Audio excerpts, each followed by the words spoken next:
So we are going to read from Srimad Bhagavatam, 11th Canto, chapter 14. Lord Krishna explained the yoga system. Text 1. Om Namo Bhagavate Vasudevaya. Om Namo Bhagavate Vasudevaya. Om Namo Bhagavate Vasudevaya. Narayanam Namaskritya Ramchaiva Narottamam Devim Saraswatim Vyasam Ito Jayanti Raye Nasta Prayeshu Vadreshu Nityam Bhagavata Sevaya Bhagavati Uttama Shloke Bhaktir Bhavati Naistiki Shri Uddhava Uvacha Vadanti Krishna Shreyansi Bahuni Brahmavadinaha Desham Vikalpa Pradanyam Utaho Eka Mukyata. Shri Uddhava said, my dear Krishna, the learned sages who explain Vedic literature recommend various processes for perfecting one's life. Considering these varieties of viewpoint, my Lord, please tell me whether all these processes are equally important or whether one of them is supreme. Purport. In order to clearly establish the exalted position of Bhakti Yoga or pure devotional service to the Supreme Lord, Sri Uddhava requests the Lord Krishna to identify the Supreme among all processes of self-realization. Not all Vedic processes lead directly to the ultimate goal, pure love of God. Some only gradually elevate the consciousness of the living entity. For the purpose of giving a general outline of the process of self-realization, sages may discuss the various methods of elevation, but when the time comes to ascertain the most perfect process, the secondary methods must be cleared from the path.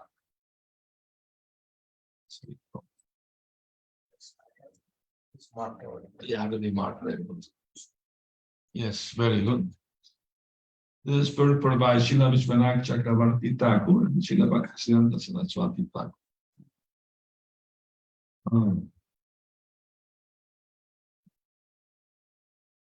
In this chapter, the supremacy of devotional service which brings Sri Krishna under control and the method by which devotees who desire liberation meditate upon the Supreme Lord are described. This commentary is Vishwanath Chakravarti Thakur, purport by Srila Bhaktisiddhanta Saraswati Thakur. Shri Uddhava requests further clarification regarding what he has already heard from the Lord. He also wishes for the Lord to clearly state what is the foremost sadhana. Uddhava said, the sages who know Brahman have propounded various paths for attaining the perfection of life. Please tell me which of those sadhanas is the best and most effective.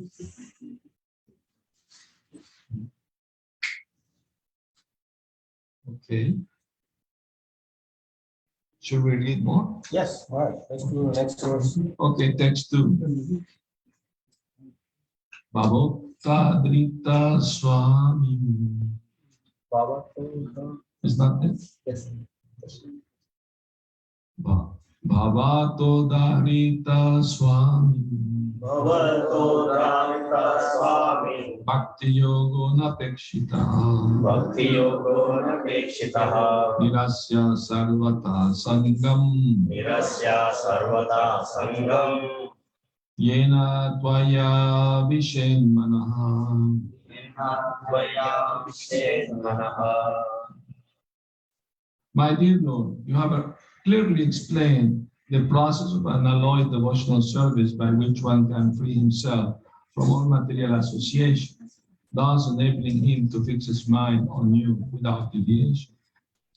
Commentary by Vishwanath Chakravarti Thakur. In this chapter, it is firmly established that pure devotional service is the super excellent process for absorbing the mind in the absolute true Lord Krishna. Next, the question would be raised whether everyone can engage in devotional service or is such practice limited to a select few. For Vachila Bhakti Sundar, the mind is very unsteady, and so by utilizing one's good intelligence, one must remain firmly fixed in devotional service so that one can ultimately attain the association of the Supreme Lord in his transcendental abode. This is the only intention of Lord Krishna speaking with Sri Uddhava. So, Sri Krishna, the Supreme Absolute Truth, is more eager than us that we are free from all suffering and be eternally happy. Why? Because he loves us. We are part of him. We belong to him. So, the same way you love your finger, you don't want any harm to happen to your fingers. Why? Because they are part of your body. So you want the best thing for them to be, healthy and okay. The same way, we are being part of Krishna. He wants the best for us. So the suffering of the part, indirectly suffering of the all else, indirect. So that's why Krishna is instructing Sri Uddhava about the ultimate goal of life, how to attain it. There are many processes, karma yoga, jnana yoga, hatha yoga, so many processes, astanga yoga, so many. But Uddhava is asking, what is the foremost of all practice of yoga, which is the highest? So Krishna is going to explain Bhakti Yoga as the highest process. Why Bhakti Yoga is the highest process? Because it deals with love, God can be conquered by any other practice but pure love. That's the only thing that can attract his attention, his mercy. So that's why we see in the life of great devotees, they have such love for Krishna, Krishna is attracted to them, So this path of Bhakti Yoga is natural. It's not something you have to bring from the outside. It's already there in the heart of every living entity. That's explained in the Bhagavad Gita, the Srimad Bhagavatam Chaitanya Charitamrita explains that Nitya Siddha Krishna Bhakti is there eternally, but is covered by Tamagun Rajagun. So the heart need to be cleansed from Rajagun, Tamagun. So the love will appear. It's natural. If someone may ask, oh, I've been practicing so many years, why I still don't have the love? That means we need to do more cleansing. We've been in this material world for so many lifetimes, millions of lifetimes. We have been accumulating a lot of dirt. So if you haven't cleaned a room for 10 years and you decide finally to clean it, you will see a lot of dust in that room. And when you start sweeping, the dust start rising up and you feel desperate. No, it's impossible. I can't clean this room. More dust than before. It's not that there are more dust than before, that you haven't noticed until now that there is so much dust. Because this dust is sitting, you don't realize until you start sweeping how much dust is there. So the same way the practice of Bhakti Yoga works like that. When we start cleaning by chanting the holy name of the Lord, by practicing Bhakti Yoga, we start to realize how much dust we need to clean. I didn't realize before. So it's a gradual process, but progressive. We should not lose hope because it is not attain immediate result. We're accustomed to get immediate result of things. You go machine, put some money, you get what you want from the machine. It doesn't work like that. It's not mechanical, the process. I mean, I've spoken with many devotees and they tell me, what can we do? We always chant or japa mechanical, no feeling. What we should do? Try to chant with feeling. What feeling should we have? The feeling should be like a child crying for a mother. The mother knows when the child is crying really or faking it. She the only one will notice that, will know that if it is real or not. If it's fake tears, she will not pay much attention. She will ignore the child. She knows it's faking. They call it crocodile tears, not real tears. But if the child is really hungry and crying for mother's help, she immediately the child. So the same way, Krishna wants to see our eagerness or desire. He wants to see that. He's more than ready to help us. But how much really we want his help? That's the question. That's the question. So, we have a saying, at least in Spanish, that a child who doesn't cry doesn't get breast milk. So we need to, cry for Krishna's mercy. That's the price to pay. And if you can't cry, you say, well, I can't do it artificially. Of course, it should not be done artificially. It should be natural, feeling. And if you can't cry, then cry because you can't cry. I'm so unfortunate, I can't cry for Krishna. So I cry because I can't cry. Some or other try to get some feeling from yourself. Go out the road, And that's the price to pay to become purified faster.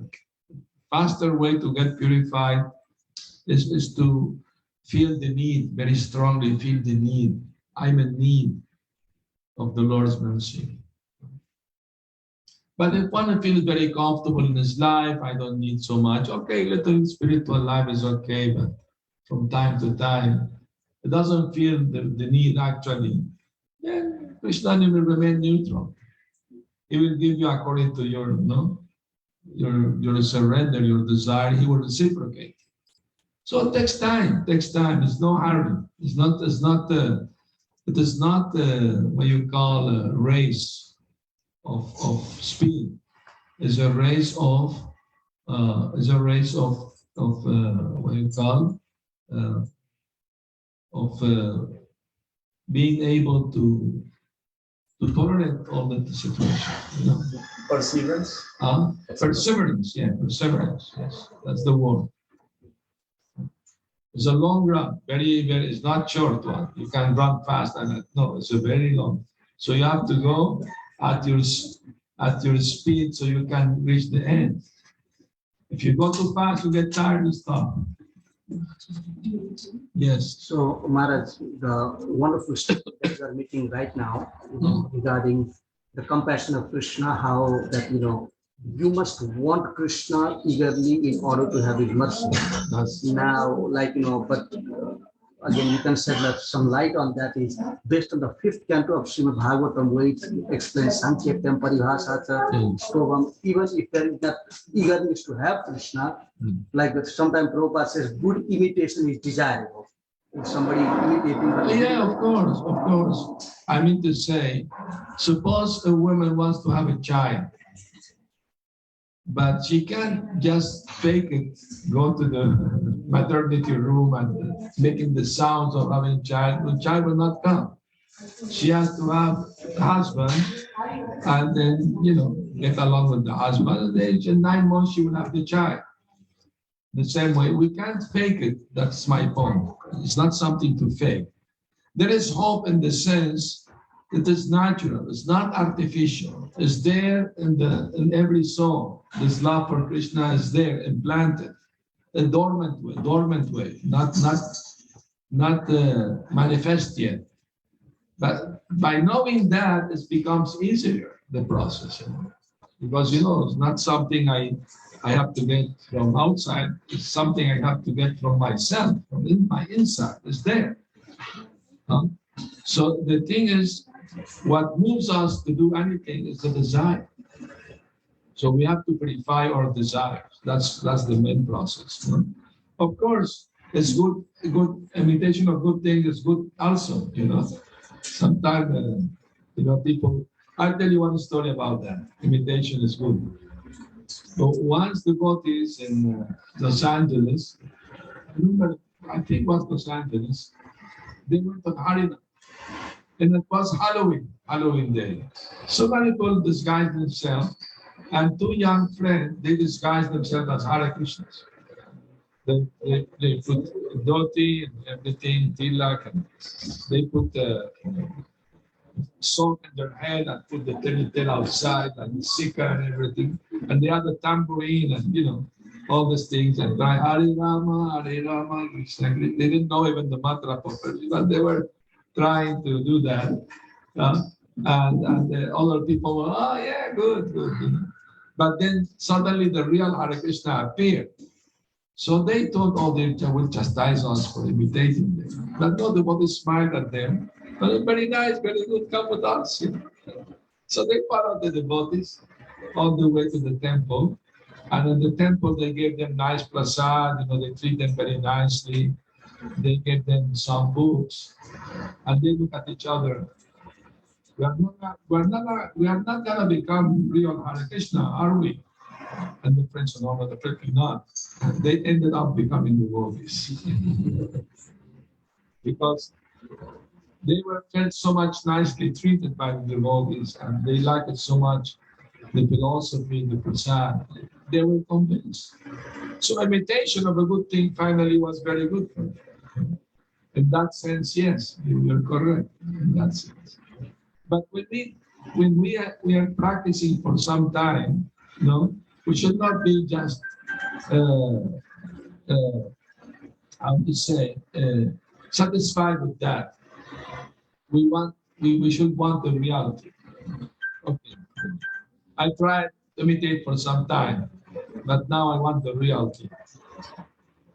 And the real thing is to start having feelings for Krishna. When you read about Krishna's Leela, something moves your heart, The idea is to have the level of the desire to be with Krishna, to love, to serve Krishna in eternal life, in Vaikuntha, Goloka, Vaikuntha, whatever you want to be. So that's the whole process, the purpose of all that process. I mean, how many people in this world want to go back to God? A few. Very good, boys. They want to go with Krishna. That's very nice. All right. So I will ask the boys, do you like Krishna's pastimes? Krishna Leela? Which one do you like more? Or which one do you remember? You remember any? Which one? Agasura. Yes, that's very wonderful pastime. This Agasura demon was a very powerful demon. He take any shape. So he took a gigantic shape as a big snake, gigantic, so big, his upper lip would touch the cloud. And he came to Vrindavan with the idea to swallow Krishna and his friends. So he just opened his mouth and stood still like a statue. So the coward boy thought, oh, this looked like a cave. Let's enter the cave, see what is inside. Some other boy said, no, this could be a demon. Like that. What we care, Krishna is with us, he will protect us. We are not feared, we are not afraid. But when they tried to enter the cave, they had a smell of fish coming from the mouth of the Agasura. Of corpses and things that they swallowed, They still entered the cave. Krishna didn't enter, he stood outside. And Agasura would not close his mouth. He was waiting for Krishna to come before closing his mouth. So Krishna was amazed at how his illusory material energy works. He said, wow, very surprised, how this materiality is amazing. Finally, Krishna said, I will not leave my friends alone. So he also entered. As soon as he entered the mouth of Agasura, Agasura closed his mouth. By closing his mouth, all the children, all the friends, Krishna's friends, they suffocated, they died. Then Krishna decided to kill this demon. So he expanded his body inside the body of the demon so much that demon himself could not breathe anymore. He suffocated and exploded his body. And Krishna, just by looking at his friend, he revived him. He brought him back to life. So this particular pastime of Agasura, and all the demigods were watching from their airplane, Viman, and they saw how the soul of Agasura came out of the body and was hanging there in midair and suddenly entered Krishna's body. Just imagine, great yogis try to meditate on the Lord in the heart to get purified. But the Lord entered the body of this demon. Imagine how much purified he became. So it is explained that Agasura achieved moksha, liberation.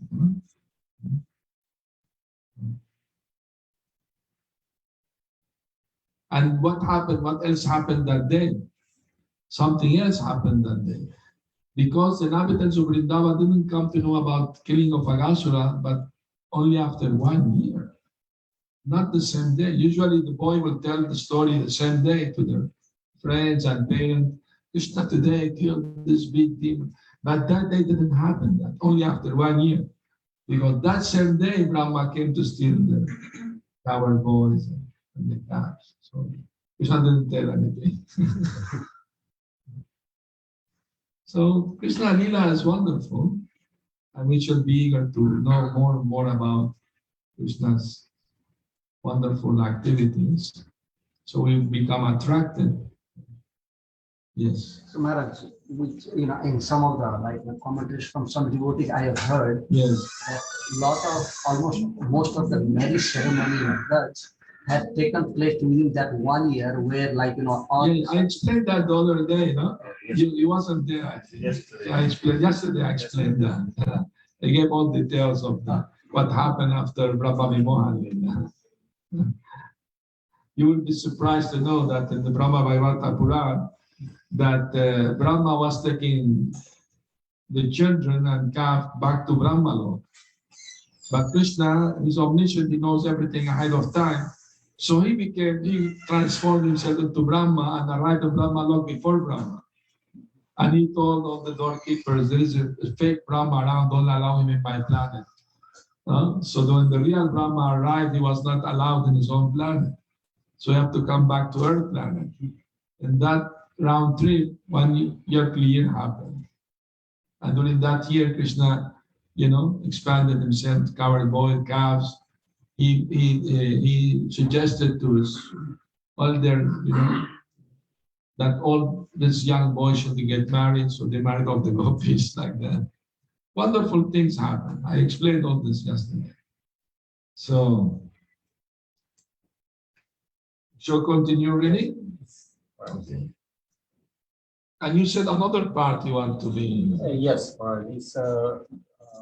you want me to hear? Yeah, please check it out so we can read both sections. Yeah.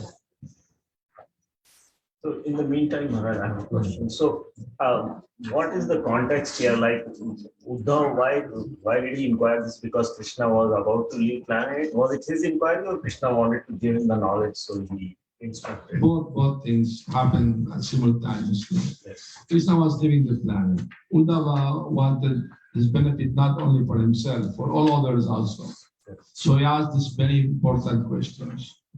People follow so many practices, Karma Yoga, Jnana Yoga, Astanga Yoga, so many practices, Devata worship, Devi's worship, so many things. So he is asking the question of all these things, what is the best? Not just for his benefit, he already knows, but for the benefit of everyone else. Maharaj, this is chapter 14. Your devotional service surpasses knowledge. Okay. All right. So we're going to read now from chapter 14. Pure devotional service surpasses knowledge and detachment. Text 1. Shri Uddhava Uvacha Vidishcha Pratishedascha Namo Ishvarasyate Avikshate Ravindaksha Gunam Dosam Chakarmanam.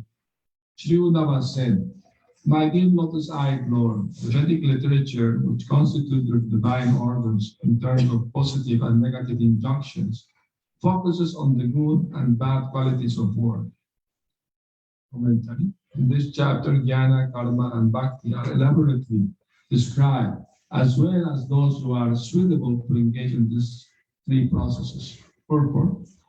The activities of the living entity who are averse to the service of the Supreme Lord can be divided into two categories. Some good and bad qualities are always found in such activities. The prescription given by the Supreme Lord are termed vidhi or rules and are always considered as good. The prohibition declared by the Supreme Lord are termed as nishedha or regulation, and to transgress them is always considered faulty. Text 2.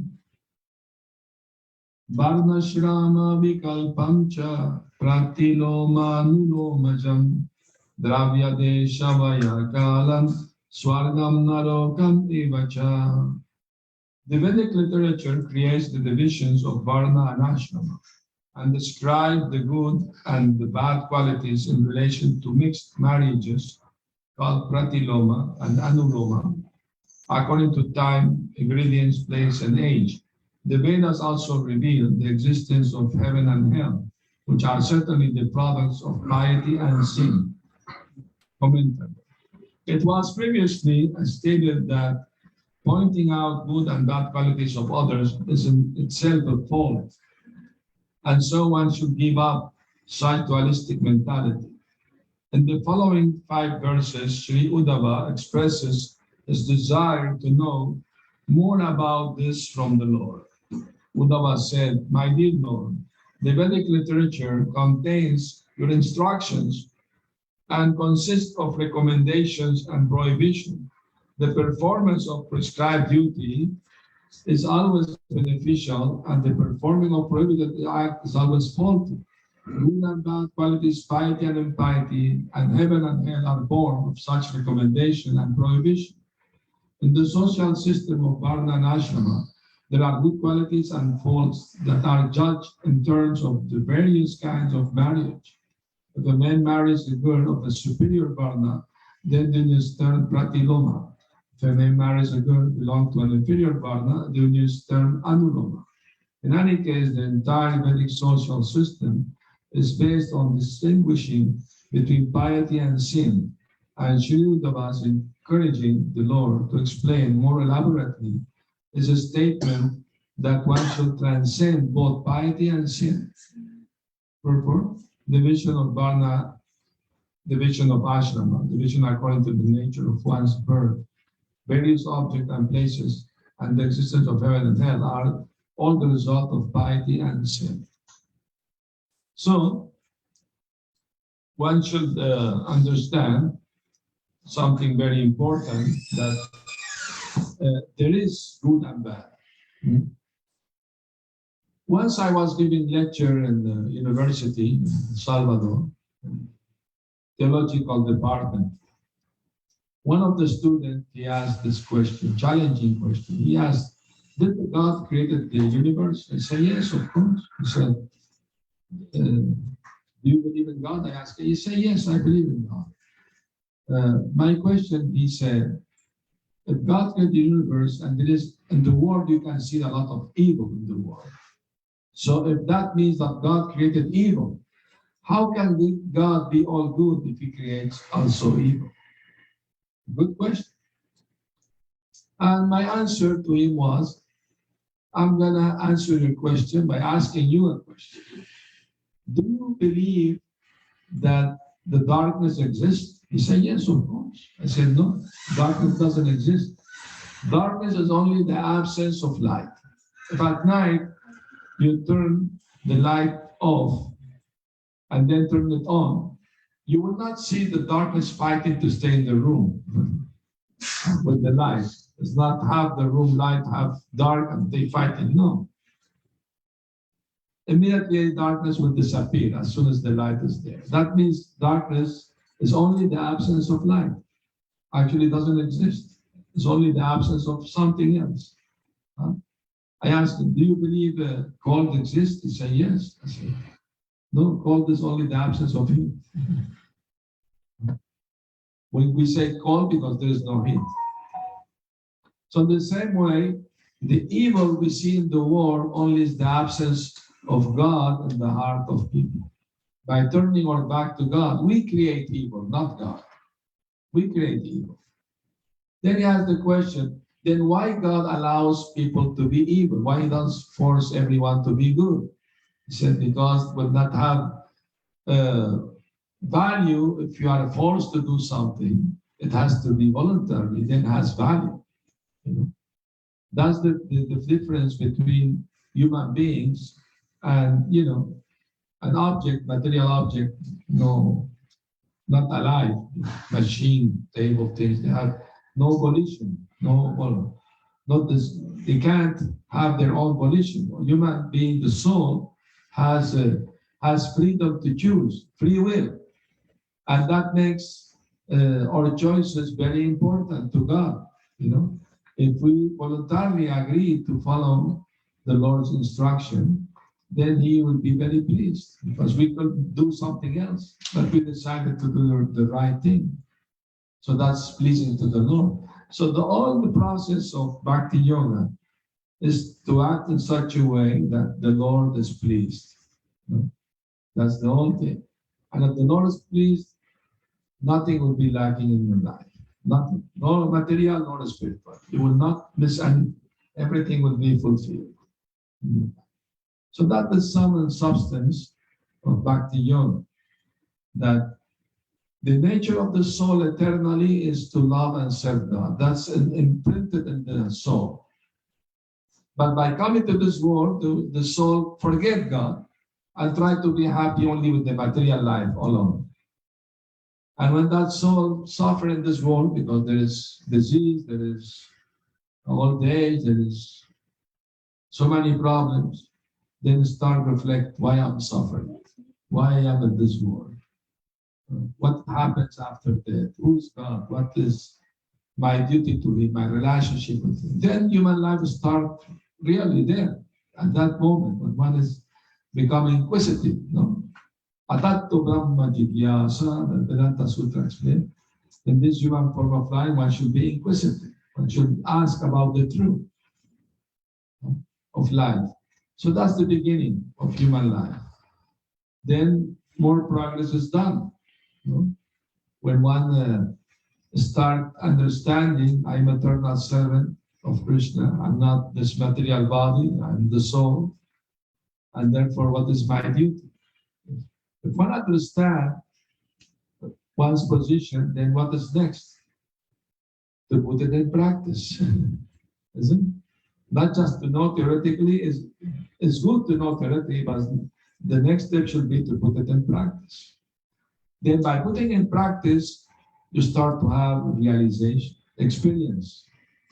That all spiritual life should be about having the experience. To have the conviction, you need to have the experience in your life, you know. That's very important. Once Prabhupada, my Guru Maharaj, asked the disciple, how do you know that God, Krishna is the Supreme Lord? How do you know? Well, Prabhupada, because Bhagavad Gita, Krishna said, you also say, great sages in the past also say. Prabhupada said, all that is true. But how do you know for the fact that it is like that? How do you know for yourself? How you became convinced? And one devotee raised his hand and said, because when I chant Hare Krishna, I feel it in my heart that Krishna is the Supreme Lord. That's very good. answer. So we want to have the experience. It's about having the experience. That's what actually convinced me to become devotee of Krishna. Because by chanting his holy name, I had wonderful experience. Very, very intense spiritual experience that convinced me that Krishna is the Supreme Lord and I am his servant. When one has this realization, then it becomes easy. If you want to love Krishna, there is a process to awaken the love. But if you don't love Krishna, no process can help you. That's simple. It's not something you do mechanically because of social convention. You know? It has to be the desire there to develop love for Krishna. Then there's a process to do that called Bhakti Yoga. But if you have no desire to love Krishna, no process will help. That's simple. So Lord Krishna was at the point of leaving this world. So I was set under a banyan tree, and Uddhava was there asking those questions. Now, Krishna already did this Maushalya Lila with the Yadu dynasty. You know, the Yadu dynasty, they were very big dynasty, huge dynasty, and Krishna didn't want to leave this world and leaving them behind. He wanted to take them along with him to Golok, you know. So he made some arrangement for that to happen. It's not like suddenly they disappeared mid-air, you know. He wanted to show it's like a normal way to live, you know, not like magic on disappearing in mid-air, no. It so happened that Samba, Krishna's son, wanted to play a trick on the sages, so he disguised himself as a woman and put to look like a pregnant woman. And the other princes of the other dynasty, they're, you know, the teenagers like to be frivolous sometimes, play jokes and things like that. So they went to the sages, oh, great sages, you know past, present, future, you know everything. Can you foretell if this girl is going to have a boy or a girl? And they were laughing, you know, they like, you know, teenagers like to want to play, you know. So the sage was not in good humor. And they told them, what is going to happen will be the cause of the destruction of your dayad, of your dynasty. They became really frightened. They ran back to the palace and they told, you know, Krishna's grandfather, what is his name? Uddhav. This is what happens, you know. And they uncovered the sari, and there was a big lump of iron. They put a pillow, but became iron. So they said, what we should do with this will cause the destruction of our dynasty. Ugrasen said, grind it to powder, all the thing, and throw it in the middle of the ocean. Take a boat and throw it in the middle of the ocean. It will not harm us. A small piece was left and was thrown in the jungle. So, the weight of the ocean brought all this iron to the shore, and the wind blew them and became attached to bamboo sticks.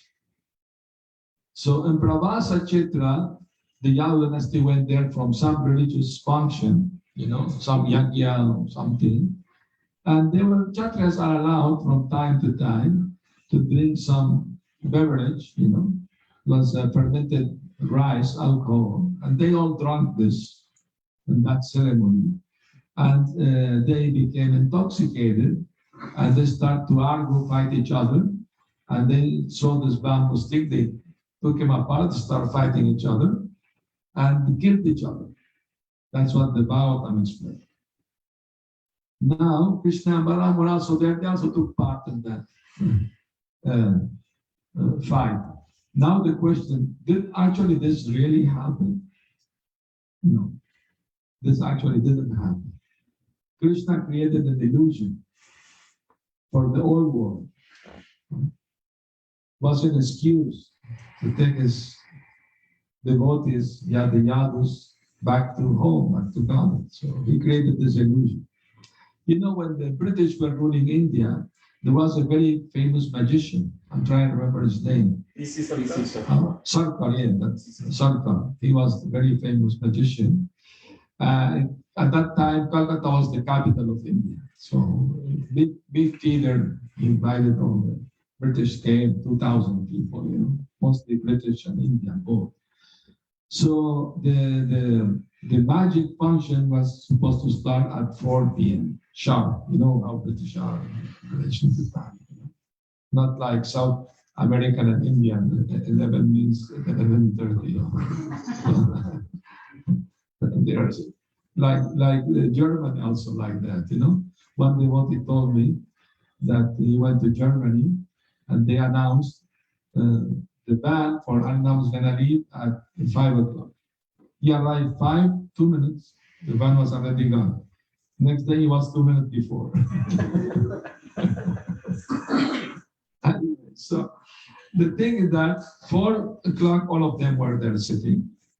4:15, Sarkar didn't appear. 4:30, not appear. They start protesting. What is this? You know, this is not serious. You know, wow. 4:45, we want our money back. This man is a cheat. You know, where we want our money back. They stop, they start shouting. Suddenly he appeared at 5 in the stage. He calmed everybody down. Calm. Why you're so angry? How can you say that? You told us to come 4 and it's 5. I don't know what you're talking about. Look at your watch, it's 4 o'clock. 2,000 people have their watch. They look, it was 4 o'clock and the watch. That was his first magic trick. That's called illusionism. He made them believe it was 4 in their watch. It's illusionism. And Vishwanath Chakravarti Thakur, he tell another wonderful story about magicians in the time of the kings, previous old ages, that once a family magician, a couple and 2 sons, went to perform for a king in the palace, you know, and they were so good at their tricks, magic tricks, that the queen herself was an amazement. She took a pearl necklace she had and gave it to one of the boys as a gift, you know. She was impressed by their abilities. So the other boy said, I'm your elder brother, you must give this necklace to me. Why should I give to you? She gave it to me, not to you. They started fighting. They took sword, killed each other. When the mother saw her sons dead, she said, I don't want to live. She took the knife, killed herself. When the father saw family dead, he said, what is the purpose of my life? No, I want to die. He also killed himself. Blood was there, corpses were there, ghastly scene, everybody is very upset, you know. The king, the queen, very, very disturbed, everybody disturbed. They had to take the body to cremation, everything. And after a week, the queen and king received a letter from the family magician. You didn't reward us for our last act of our so-called death. If you want to do that, we are in this address. They run there. They run there, and they found them alive, all of them. And they saw corpse and blood, everything. With their eyes, they saw it. So this is called illusionism. So Krishna is the biggest illusionist, the biggest magician. So for the whole world, those who witnessed, they saw the killing. Some only heard about it, but actually didn't happen. It was an illusion created by Krishna. And after that, because Krishna thought if I leave them here, you know, and the descendant will become very proud, we are descending from Krishna, they may create a big problem to the world. What happened? So Krishna, to prevent that, decided to take them alone by doing this illusion, create this illusion. So after doing that, first Krishna went to Vrindavan, to Brajamanda, before doing that. Because Krishna has promised to the Vrijavasi that he would return. He promised them. So Krishna actually did return to Vrindavan. When he did return to Vrindavan, do you know? After he killed the demon Shishupal, his friend in Mathura, what is his name? Dantavakra, sent a letter challenging Krishna. You killed my friend Shishupal, I challenge you to fight with me. Come, be brave, you know. So Krishna went to Mathura and confronted this Dantavakra and also killed him. Now, once in Mathura, Krishna told, oh, Vrindavan is nearby, I should go there. Before, every time he wanted to go, his parents, Vasudeva Devaki, no, we have to do this yagya, that yagya, there is no time, maybe in the future. Maharaj Grasena, no, there's so many duties. Never give permission. So he will not go without permission of his elders. But Krishna told, I know in Mathura, they are far away, I can't ask the permission. Should I cross the Yamuna and go to Vrindavan? So he did that. And there, he took with him all the inhabitants of Vrindavan back to Golok. Only their shadows remain. Shadow-like people there. Like that. And after doing that, he went back to Dwarka and took this Yadu dynasty with him. And finally, he did his own disappearance from this world by the so-called arrow, by the hunter. Jara, yes, Jara is the name of the hunter. But actually, Jara was actually Brigumuni.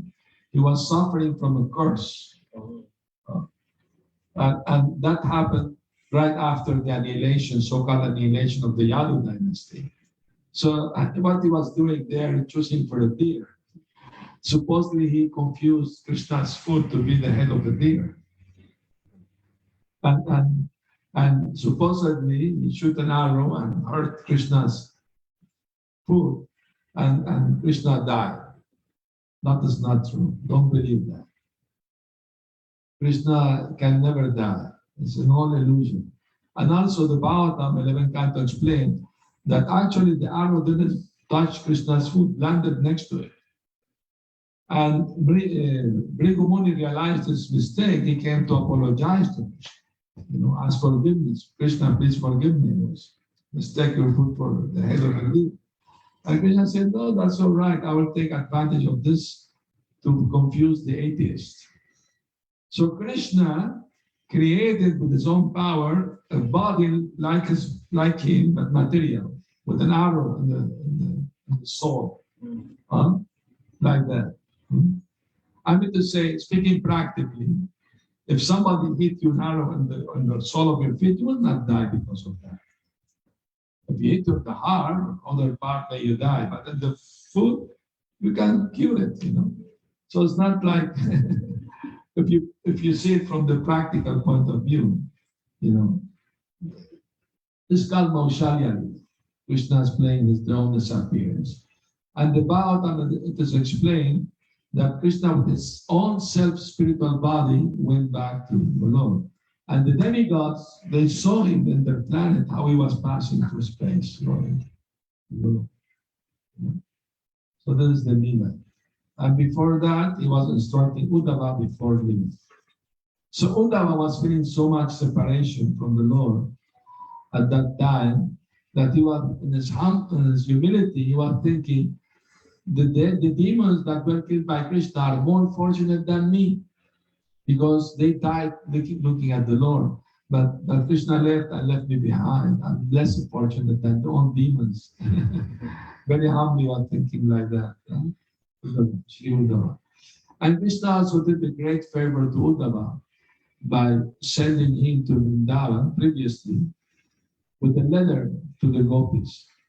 So Uddhava, firsthand, he saw the feeling, the love of the gopis for Krishna, so intense, so beautiful, so overwhelming that he was completely in ecstasy, seeing their extreme love for Krishna.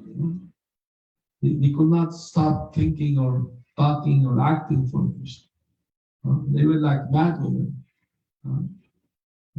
Sometimes Krishna called the gopis by playing the flute, they run to dance with him, and they will forget, they will put kajal one eye, they forget the other eye. They will put the dress upside down.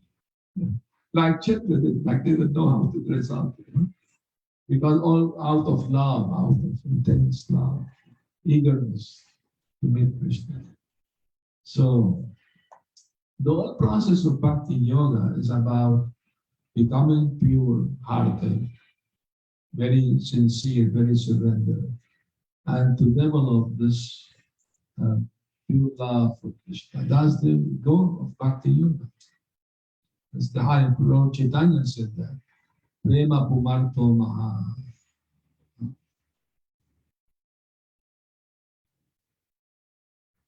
Yes? Dandavat Pranam Maharaj. Hare Krishna.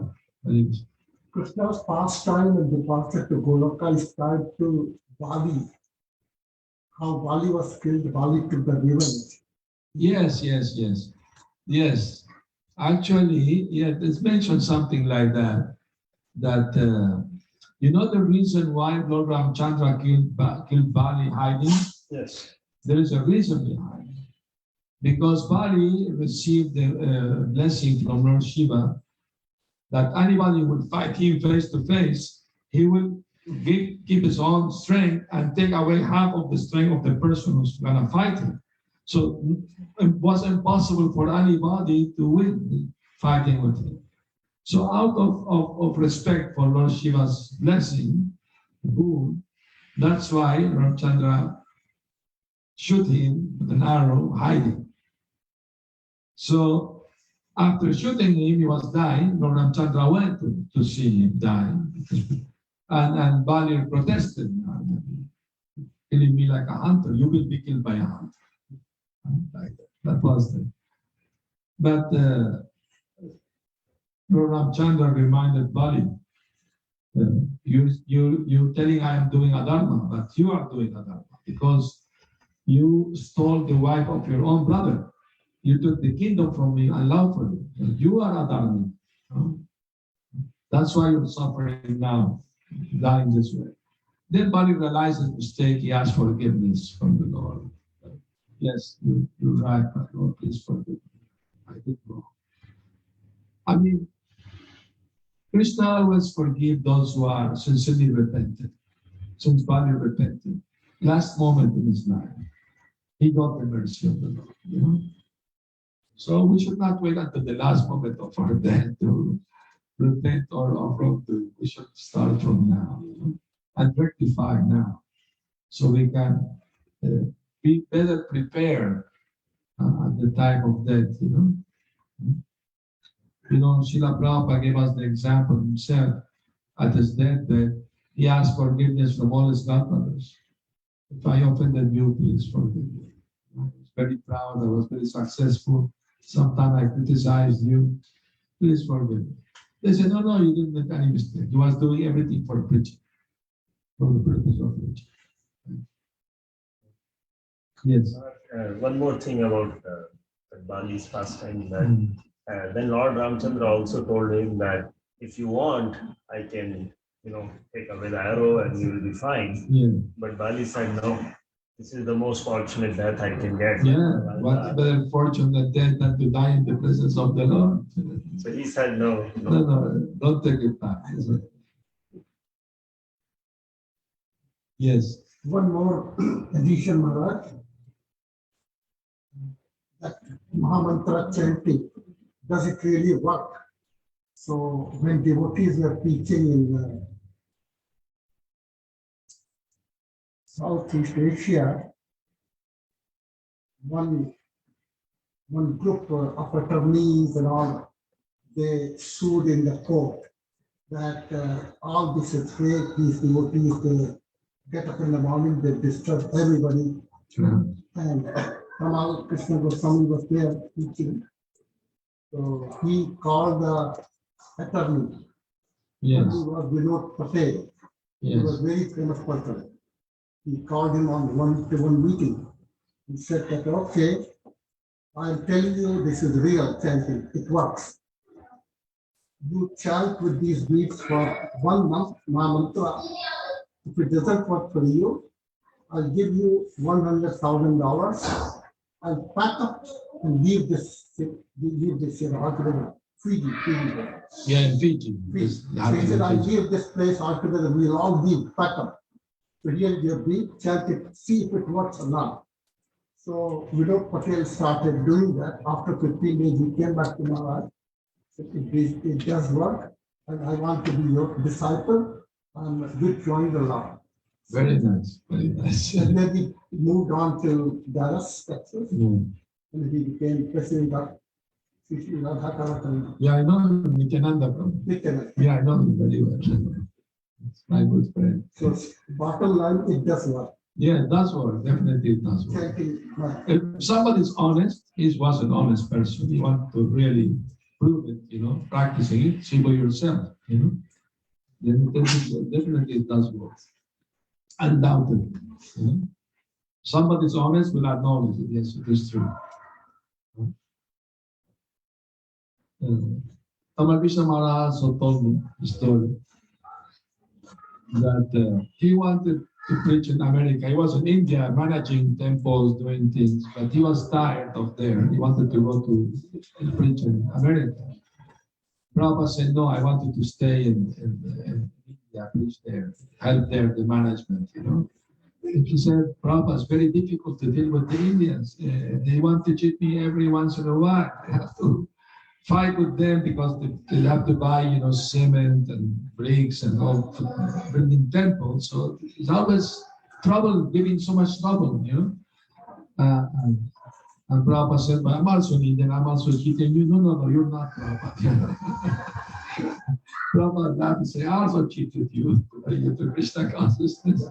I told you just chant, dance, eat prasadam, and be happy. But then I introduced the following principle also. Anyway, and then Tamal Krishna Maharaj said, I'd rather go to China than stay in India. Said, that's a good idea. You must go to China. No, I was just saying. No. Now you must go to China. No, Prabhupada, I don't want to go to China. I stay in India. No, you have to go to China. Since you say the word, you have to go. He had to go to China. He went to China. And thanks to that, the movement started in China. And now we have like 700-800 families devoted in China, big congregation. And he told the story that the devotee would bring person to preach to him. First time meeting the person, he would preach the person 2 hours. After 2 hours, the person take japa, will take the books, take tilak, Vaishnava. After 2 hours of preaching. That powerful preaching, So one day he was invited in China for a birthday party. A new devotee became, he wanted to have him, there. He went there. And they had made a cake and everything. They wanted to give the first piece of the cake to him. But he asked, can you please tell me the ingredients of this cake? He was suspicious. No, this is pure vegetarian. No egg, no fish, no meat, nothing. Purely vegetarian. Yeah, I believe you, but still I want to know what the ingredients are. All right, I will tell you the ingredients. The flour, sugar, raisin, nuts, and grasshopper. What grasshopper? You know what grasshopper is? Yeah. There's no meat, no fish, no egg, no chicken, nothing. It looks green like a leaf. And Ramakrishna laughed and said, in China, we have to add one more principle. No insects. So it's not easy thing, It's difficult, to convince people to give up all these bad habits. Takes a lot of energy. So thank you very much. Yes, Prabhu. Maharaj, you wanna expand a little bit on like if somebody starting want to start Bhakti Yoga, Yes. the stages of Bhakti Yoga? From start to when you progress and go in the advanced stage, what happens and how do you? Very good question. First thing, one has to have a little faith, Shraddha. Little faith. That this is good, something very good. I want to know more about it. That's the beginning stage, Shraddha. And Shraddha, next step is Sadhusanga. I want to know the people who are practicing this. Seemed to me something very nice, very good. I want to know the people who practice this. So I start to associate with the devotee, hearing from them, and then next step, Bhajana Kriya, want to practice. Oh, I want to chant also. Was encouraged to take japa, chant, see what happens, experience, the practice, So in this process of Krishna consciousness, then next step, you say, oh, I have to give up all this meat eating, intoxication, all this thing, to advance further, Then come to the stage of Nishtha. Nishtha means fixed faith. Faith becomes more fixed, like very convinced. Then comes Ruchi, taste, develop taste, liking. I like. It's not that I have to chant. No. I like to chant. I want to chant. Then develop taste, Ruchi. Then come Asakti, attachment. Become very attached to chant and to serve Krishna. Become a big attachment. It's called Asakti. Then come Bhava, having spiritual emotion. Chanting, tears, standing the hair of standing end of hairs, altering the bones, all this bhavas come. And then finally comes prema, pure love. That's the highest achievement. So the process is, if you have doubt, that is good sign. To have doubt, it means you are intelligent. You don't accept everything blindly. But you should not keep the doubt for yourself. You should try to solve them by asking the right person how to answer the doubts. And when your doubts are clear, then you are more convinced. If one listen to the philosophy and one clear one's doubt, then conviction comes. And when conviction comes, one pay more attention to the subject matter. And by hearing more attentively, one develop more interest in it. And more conviction comes. And when one is really convinced, he can convince others also. He has the power to convince others because he's so really convinced. And then becomes like pandemic from one person to another, And the number of devotees all over the world increase. Everywhere. Prabhupada said, if 1% of the population of the world become devotees of Krishna, this planet becomes Vaikuntha. No anxiety. So this is the sum and substance of Bhakti Yoga. If anybody else like to comment something or ask something, if you have any doubt, please do. One question. Yes. So you mentioned that the departure of the others is like illusion. Right. How do we understand like Ishwarup? Like, is that comes under like illusion or is it? No, that's not an illusion. I mean to say, it is and it is not at the same time. Because Vishwarupa, the universal form of Krishna, is a Krishna doesn't have material form. His form is a spiritual. So Vishwarupa is his universal form, the universe. So in one sense, it's more or less imaginary, more or less. But Arjuna saw it, it's real. Everything comes from the Lord is real. Sometimes Mayavadi they said, Brahma Satya Jagam Mitya. Brahma is real, the world is false. We don't accept that. The world is not false because energy of the Lord is real. It's temporary. It doesn't last forever. It's created, maintained, then destroyed. So it's temporary. It's an illusion, but not false. It's real. Also, can it be said like, it's a demonstration of the statement, Mata Paramtaram Nanat Ichitas Dhananjaya. Everything rests on me like a first thread, Yeah, everything rests on the Lord. So Krishna is showing this universal form, and the 11th chapter of Bhagavad Gita is very important because Arjuna did believe fully in Krishna. So why he has to see this form? Not for himself, he already believed it. But for the future, that anybody come and claim I am Bhagavan, I am Avatar, okay, show you universal form. Like that. And they can challenge like that. But people don't know. They don't know. Rascal comes, say, I'm an avatar, they accept. Like that. Yes. Maharaj, please explain little more. You have said that prema is the highest stage. Yes. Now, where is the role of dasanudas and servitude, serving the Lord? Is it serving the Lord highest goal? Yes, serving the Lord with love, with prema is the highest goal. If the service is done out of pure love, it's more pleasing to the Lord. If there is no love, he doesn't need to accept the service. He may accept, not accept. But if there is pure love, he's obliged to accept.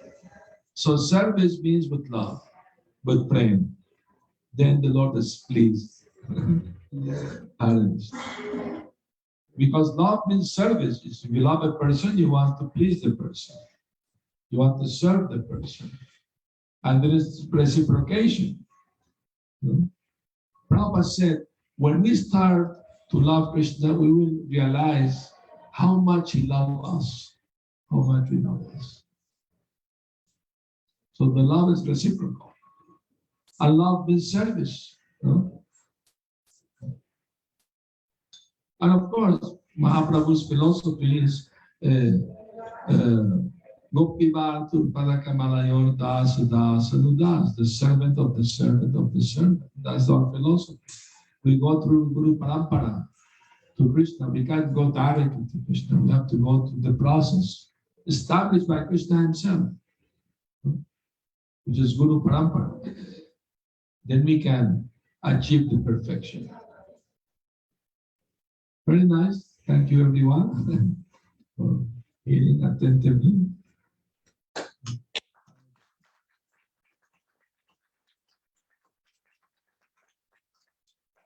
Bhakti Sundar Goswami Maharaj ki Jai. Srila Prabhupada ki Jai. Gaur Premanandi. Thank you, Maharaj, for. Hare Krishna. Hare Krishna. Yeah. Give it.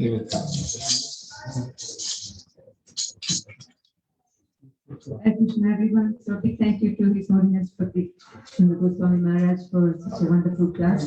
We'll be continuing Uddhav Gita again on Monday evening.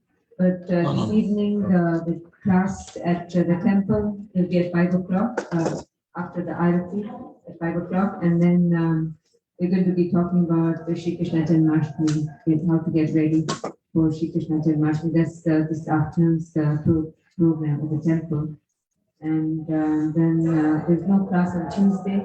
There'll be class on Wednesday and Thursday. The details are in your WhatsApp. Please join us if you can, and we'd like you to join us.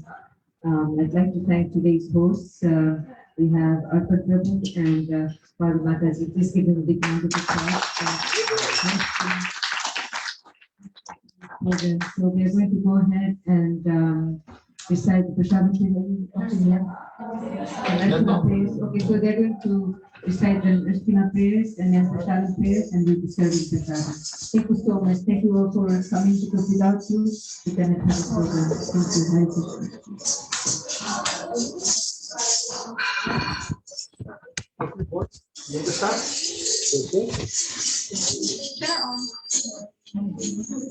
Hare Krishna.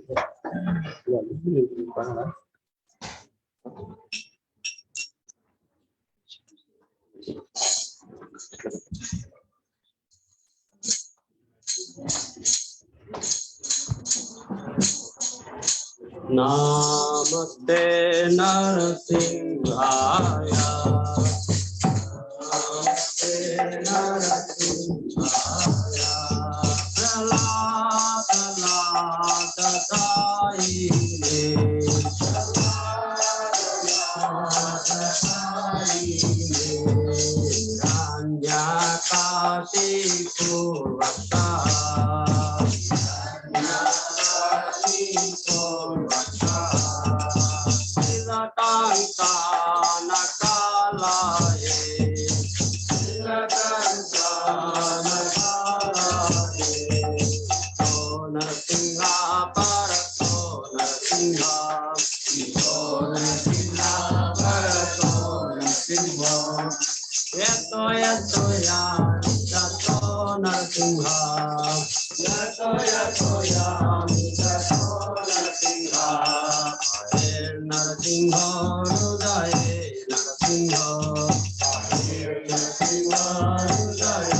Narasimhadeva भगवान की, प्रहलाद महाराज की, जय गौर प्रेमानंदे।